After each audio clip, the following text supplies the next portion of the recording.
warahmatullahi wabarakatuh. Alhamdulillahirabbil alamin wassalatu wassalamu ala asrofil anbiya'i wal mursalin sayyidina wa maulana Muhammadin wa ala alihi washabbihi ajmain. Amma ba'd. Sebagai hamba Allah yang beriman, marilah kita panjatkan puji dan puji syukur kepada Allah Subhanahu wa taala yang telah memberikan rahmat hingga kita bisa berkumpul dalam rangka majelis ini untuk menghambakan diri kepada Allah SWT. Salawat serta salam tidak lupa kita curahkan kepada junjungan kita Nabi Agung Muhammad SAW, supaya kita bisa menjadi hamba yang taat dan senantiasa kita berhak mendapat syafaatnya di hari kiamat nanti. Jamaah sekalian, dengan memanfaatkan waktu yang singkat ini, saya akan menyampaikan beberapa pesan penting dan sederhana, dan semoga kita termasuk golongan orang yang mendengar dan juga kita bisa mengambil pelajaran dari ini semua. Bertadarus Al-Quran bukanlah sekedar membaca Al-Quran, tetapi sebuah ibadah yang sangat mulia yang menggabungkan dengan aktivitas lisan, pikiran, dan juga hati. Mengapa tadarus perlu kita tekankan? Dikarenakan ada nilai-nilai ibadahnya, ada janji-janji kebaikan yang luar biasa yang diciptakan dari Allah bagi para yang membacanya dan mempelajarinya. Dalam tradisi Islam, tadarus sering dilakukan secara bersama-sama dengan saling menyimak dan membetulkan bacaan ayat-ayat suci Al-Quran. Jadi kita perlu mengetahui bahwa ada banyak sekali keutamaan dalam bertadarus.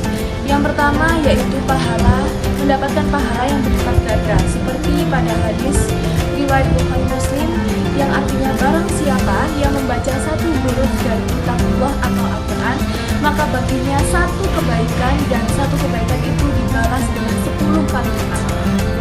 Jadi keutamaan yang kedua, kita akan mendapatkan syafaat di hari kiamat. Al-Quran akan datang pada hari kiamat sebagai penolong bagi orang-orang yang rajin membacanya semasa hidupnya. Keutamaan yang ketiga, bisa menenangkan hati dan juga pikiran, sebagaimana firman Allah pada Quran surat Ar-Ra'd ayat 28. Bismillahirrahmanirrahim. Alladzina amanu wa tatma'innu qulubuhum bidzikrillah. La ala bidzikrillahi tatma'innu qulub. Yang artinya orang-orang yang beriman dan hati mereka menjadi tentram karena ingat Allah. Ingatlah, hanya dengan mengingat Allah hati menjadi tentram. Jadi tadarus ini adalah bentuk berzikir terbaik dari kita. Yang keempat, yaitu dikelilingi malaikat, yang dimana saat kita mengikuti majelis tadarus itu adalah tempat yang sangat dicintai Allah dan Rasulnya, karena di sana ada rahmat yang turun, ketenangan sakinah yang diberikan, dan ada para malaikat yang menaungi mereka dengan sayap-sayapnya. Dan yang terakhir adalah menjadi sebaik-baiknya manusia, seperti pada kutipan ayat yang saya bacakan, yaitu sebaik-baik kalian adalah orang yang belajar Al-Quran dan mengamalkannya. Jadi, agar ibadah kita itu berdampak maksimal bagi jiwa kita harus mempelajari dan juga mengetahui adab dan juga etika dalam bertadarus yang benar. Nah, hal ini tertera dalam surat An-Nahl ayat 98 yang berbunyi, A'udzubillahi minasyaitonirrajim. Bismillahirrahmanirrahim. Fa'idza qara'tal Qur'ana fasta'idz billahi minasyaitonirrajim. Yang artinya, apabila kamu membaca Al-Quran, hendaklah kamu minta perlindungan kepada Allah dari godaan setan yang terkutuk. Jadi, adab dan etika dalam bertadarus itu dibagi menjadi dua jenis, yaitu adab lahiriah dan juga adab batiniah. Nah, adab lahiriah itu yang pertama adalah suci dalam hadas, yakni disunahkan dalam keadaan berwudu. Kemudian poin yang kedua yaitu menutup aurat dan menghadap kiblat. Nah, Maksudnya berpakaian yang sopan atau bersih serta duduk dengan posisi yang mulia. Nah, yang poin yang ketiga yaitu membersihkan mulut. Jadi sebelum kita membaca Al-Quran, kita harus menggosok gigi terlebih dahulu. Nah, kemudian poin yang terakhir yaitu poin yang keempat, yaitu membaca dengan tartil.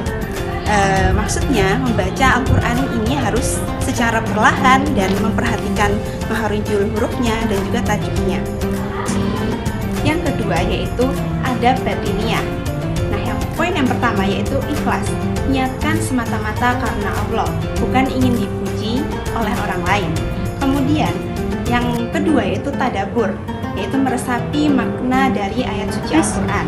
Saudara-saudaraku muslimin rahimakumullah, demikian ceramah yang dapat kami sampaikan. Semoga bermanfaat, dan apabila ada yang ingin dijelaskan, jamaah boleh bertanya.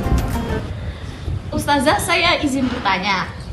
Jadi kan saya setiap hari itu akan bertadarus di musola di dekat kampung saya. Nah, di situ saya terkadang menemukan bahwa teman terdarus saya itu membaca Al-Qur'annya terlalu cepat. Karena memang dia itu sudah lebih ahli lah levelnya daripada saya. Kira-kira apakah itu diperbolehkan dalam adab bertadarus? Ustazah izin bertanya, ketika saya pulang sekolah kan merasa lelah, tetapi saya itu ingin bertadarus sambil kayak bersenderan, bersantai, ataupun tiduran karena lelah. Apakah diperbolehkan dalam adab? Lalu bagaimana tips dan caranya agar kita ketika bertadarus, pikiran dan hati kita tidak melayang ke dunia, tetapi melainkan bertadarus itu untuk secara lisan dan membuat hati kita merasa tenang.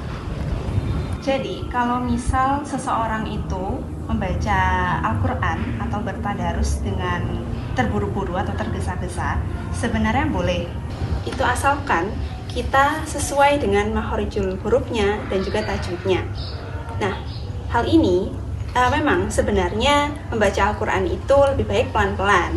Hal ini sudah sesuai dengan surat At-Toha ayat 114 yang menegaskan keagungan Allah sebagai Raja yang sebenarnya dan melarang Nabi Muhammad SAW tergesa-gesa membaca wahyu sebelum selesai disampaikan oleh malaikat Jibril. Nah, dari ayat ini itu mengajarkan etika dan juga adab dalam bertadarus, yaitu jangan terburu-buru dan dianjurkan untuk meresapi bacaannya.